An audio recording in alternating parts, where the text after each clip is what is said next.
वेदाय नमः। प्रथमो भाग, प्रथम अध्याय, 26वां मंत्र। घर को स्वर्ग बनाना। हम इस संसार में किसी भी वस्तु को स्वीकार करें तो किस दृष्टिकोण से, इस प्रश्न का उत्तर देते हुए कहते हैं, हे पदार्थ, मैं तुझे गायत्रेण छंदसा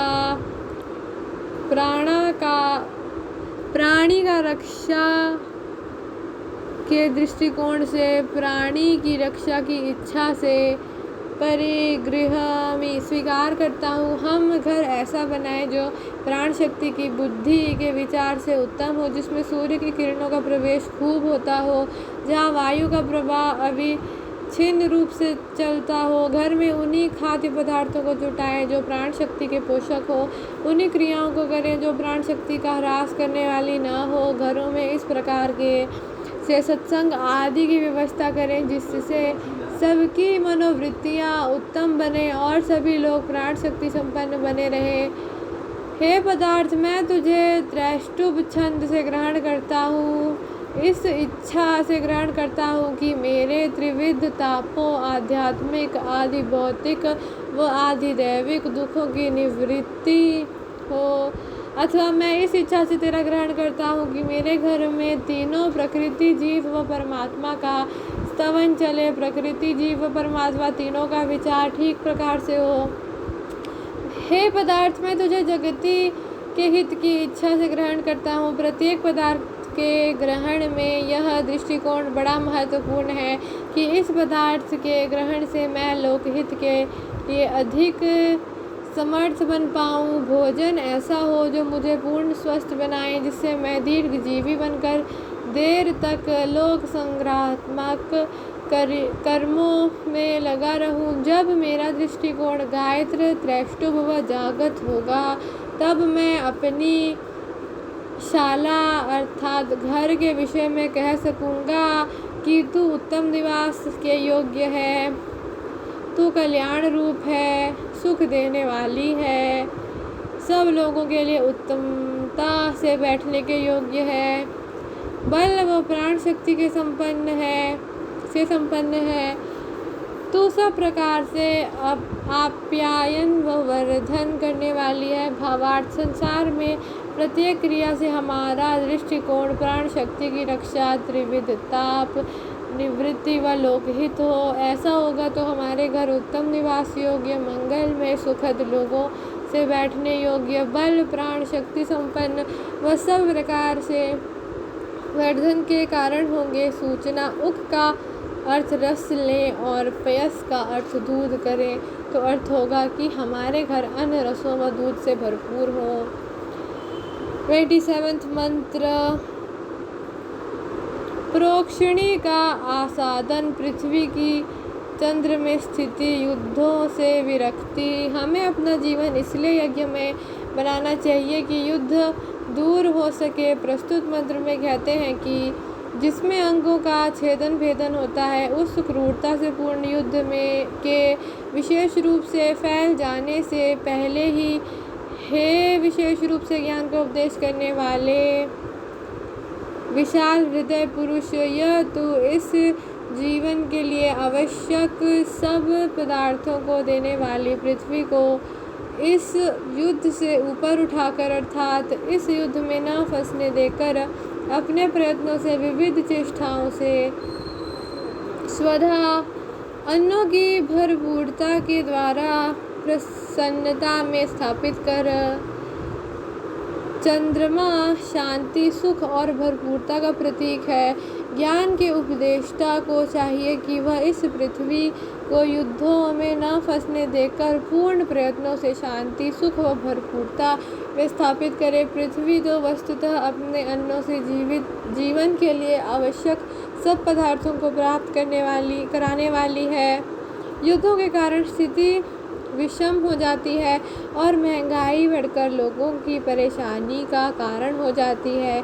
इसीलिए धीर विद्वान पुरुष निश्चय से शांति, सुख व समृद्धि, पीस, प्लेजर एंड प्लेंटी वाली पृथ्वी को लक्ष्य बनाकर अपने जीवनों को यज्ञशील बनाते हैं।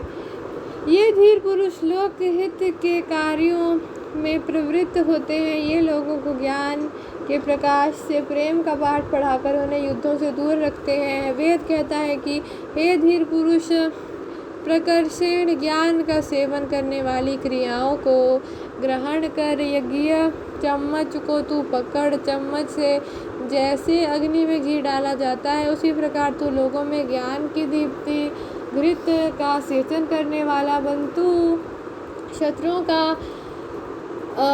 वध समाप्त करने वाला है, शत्रुओं को समाप्त करने वाला है, द्वेष की भावनाओं को दूर करने वाला है। तू अपनी ज्ञान की वर्षा से द्वेष की अग्नि को बुझाकर लोगों को प्रेम का पाठ पढ़ाने वाला हो। भावार्थ, ज्ञानी लोग अपने जीवनों को यज्ञ बनाकर लोगों को युद्धों से दूर रखें, उन्हें प्रेम का पाठ पढ़ाएं तथा तभी यह पृथ्वी चंद्र में स्थित होगी, सुख शांति व समृद्धि से पूर्ण होगी।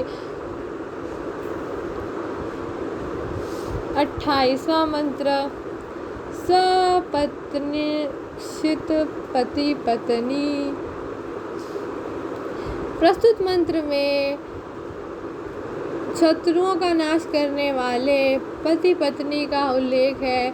जब एक पुरुष की कई पत्नियां हो तो वे परस्पर सपत्नियां कहलाती हैं। कोई भी पत्नी सपत्नी को नहीं चाहती। इसी प्रकार यदि पत्नी एक से अधिक पतियों को करने लगे तो वे परस्पर सपत्न होंगे और कोई भी पति इन सपत्नों को नहीं सह सकता। पत्नी को चाहिए कि सपत्नों को न होने दे और पति को चाहिए कि वह सपत्नियों को न होने दे। दोनों के लिए यहाँ समान शब्द प्रयुक्त हुआ है कि वे सपत्नक्षित बने। पति के लिए कहते हैं कि प्रयत्न करो कि राक्षसी वृत्तियाँ एक एक करके दग्ध हो जाएं, अदान वृत्तियाँ एक एक करके भस्म हो जाएं। ये राक्षसी वृत्तियाँ जीवन के द्वारा निश्चय से दूर कर दी जाएं। ये अदान की वृत्तियाँ भी निश्चय से तप के द्वारा संतप्त करके नष्ट कर दी जाए। अपने व्यावहारिक जीवन में कभी तेज निशीत नहीं होना, क्रोध के वशीभूत हो कभी तैश में नहीं आ जाना। पत्नी के साथ माधुर्य का ही व्यवहार रखना है। क्रोध व कटुता में आकर एक पत्नी व्रत का उल्लंघन नहीं करना। घर में सपत्नियों का प्रवेश न होने देना। इस प्रकार संयत जीवन के द्वारा शक्तिशाली बने हुए तुझे शक्ति की दीप्ति के लिए सम्यक्तया शुद्ध कर डालता हूँ। एक पतिव्रत से शक्ति का दीपन होता है। इस प्रकार पति के लिए कहकर यह सारी बात पत्नी के लिए कहते हैं कि तेरे राक्षसी भाव एक एक करके दग्ध हो जाएं, अदान की वृत्तियां भी एक एक करके नष्ट हो, राक्षसी भाव तप के द्वारा दूर कर दिए जाए, अदान वृत्तियां भी निश्चय से संतप्त करके दूर कर दी जाए। तू कभी तेज नहीं होती, क्रोध में नहीं आ जाती। तू पतिव्रत धर्म का पालन करते हुए पति के अतिरिक्त पुरुष को उसका सपत्न नहीं बनाती। एक पतिव्रत धर्म के पालन से संयमी जीवन के कारण शक्तिशालिनी तुझे शक्ति की दीप्ति के लिए सम्यक्तया शुद्ध करता हूँ। तेरे जीवन को वासनाओं से रहित करता हूँ। वासना शून्य जीवन ही तो शक्तिशाली होने से जीवन है। वासनाओं का शिकार हो जाना मृत्यु है। भावार्थ, पति पत्नी दोनों ही सपत्नक्षित बने, कभी तैश में न आए, तभी घर स्वर्ग बनेगा। 29वां मंत्र, 29वां मंत्र, मैं भव मेरे बनो। हे उन्नतिशील जीव, अतिथि के लिए अखंड धन की देवता के लिए तू मेखला है। अदिति अखंडन की देवता है। किसी भी अंग व शक्ति का खंडित न होना अर्थात पूर्ण स्वस्थ होना। स्वास्थ्य के लिए मनुष्य का कटिबद्ध होना आवश्यक है। इस स्वास्थ्य पर ही धर्म अर्थ काम मोक्ष ये सब पुरुषार्थ निर्भर है। शंकराचार्य ने अदिति का अर्थ अदीना देव माता किया है। अतः तू अधीनता व दिव्य गुणों के निर्माण के लिए कटिबद्ध है। तू निश्चय करता है कि मैं स्वस्थ बनूंगा, अधीन बनूंगा, अपने में दिव्य गुणों के निर्माण का प्रयत्न करूंगा। अब स्वस्थ, अधीन व दिव्य जीवन वाला बनकर तू यज्ञ का अपने में व्यापन करने वाला बना है। तूने अपने में यज्ञ भावना का पोषण किया है। इस यज्ञ के द्वारा ही तो तुझे यज्ञात्मक प्रभु का उपासन करना है। मैं तुझे बल और शक्ति के लिए प्राप्त करता हूँ। मैं अहिंसित आँख से तुझे देखता हूँ। मैं निरंतर तेरा ध्यान करता हूँ। वस्तुतः जो भी व्यक्ति आध्यात्मिक उन्नति के मार्ग पर चलता हुआ लोकहित में प्रवृत्त होता है, प्रभु उसका ध्यान करते हैं। उस संपूर्ण प्रकाश के अधिपति प्रभु की वाणी बना रहे। प्रभु के संदेश को सर्वत्र फैलाना तेरा ध्येय है। इस कार्य में तू अपनी उत्तम आहुति देने वाला हुआ है, अर्थात तू बड़ी मधुरता से प्रजाओं में प्रभु के संदेश को पहुंचाने के कार्य में लगा है। यह प्रभु का संदेश वाहक अब प्रभु से प्रार्थना करता है कि हे प्रभु, मैं आप मेरे हो जाइए, अर्थात मैं सदा आपका बनकर रहूं। मैं प्रकृति में ना फंस जाऊं। मैं एक एक शक्ति को प्राप्त करने में समर्थ बनूं। मैं प्रत्येक कर्म को यज्ञात्मक बना पाऊं। मेरा प्रत्येक कर्म यज्ञ रूप हो। मैं यज्ञ ही बन जाऊं। दिव्य गुणों की प्राप्ति के लिए मैं